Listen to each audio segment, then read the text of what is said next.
But it comes down to, it's not just the education of human trafficking, but it's the awareness and what are we going to do about it. And that's really what we're trying to shift into, is not just focusing on one group of people, but focusing on anybody and everybody.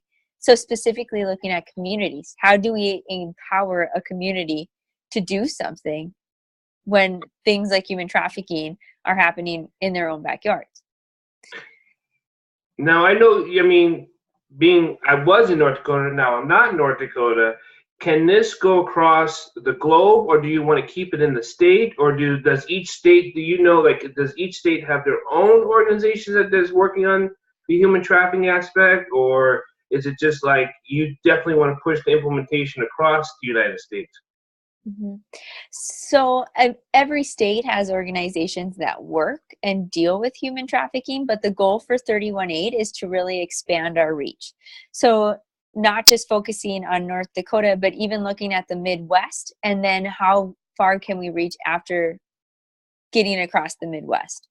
So we want to continue to grow and empower communities is really the big push, but also those communities that lack resources, as well as that are vulnerable populations.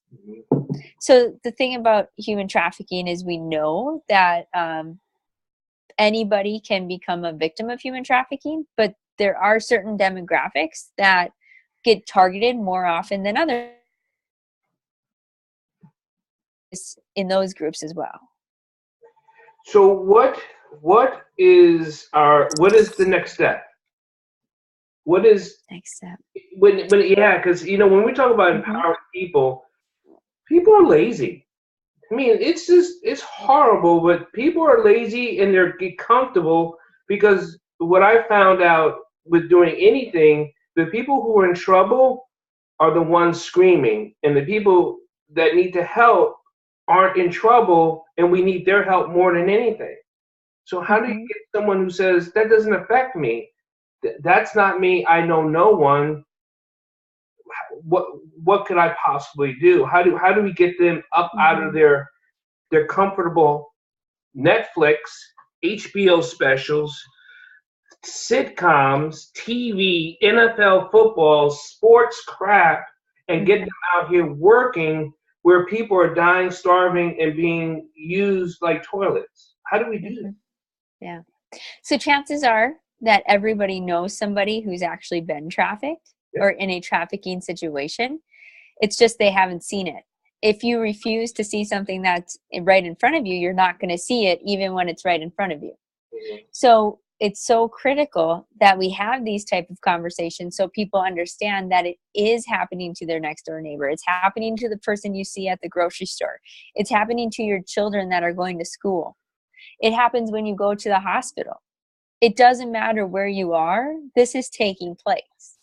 It's just getting people to see that it's happening around them. And that's really what we need to spend more time on, is showing people that this is taking place regardless of if you believe it or not. But if you're not looking for it, you're never going to see it. And I think that's with anything. I think if we're not looking for it, I think so. People say, well, how do I look for it? And we just finished talking about education. If I hear that word again, I'm gonna lose my shirt, because enough with the education. You can pick up a phone and find out what human trafficking is or what people are dying from. Now you got to do something. And 31.8, they can reach you at 31.8.com, or is it? 31.8project.org.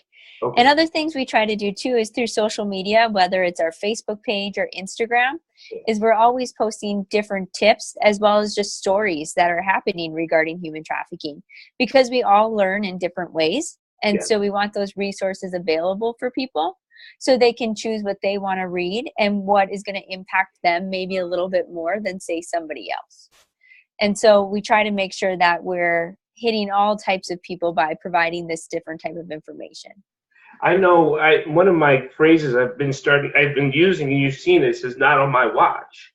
And that phrase to me means so much, because if we can just say those words, not on my watch, meaning that you're doing something every day to help someone be better, whether it be feeding a child or feeding anyone at a hunger, or protecting someone who can't protect themselves.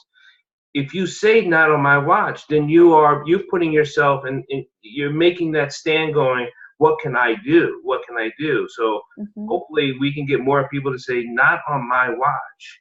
And yes.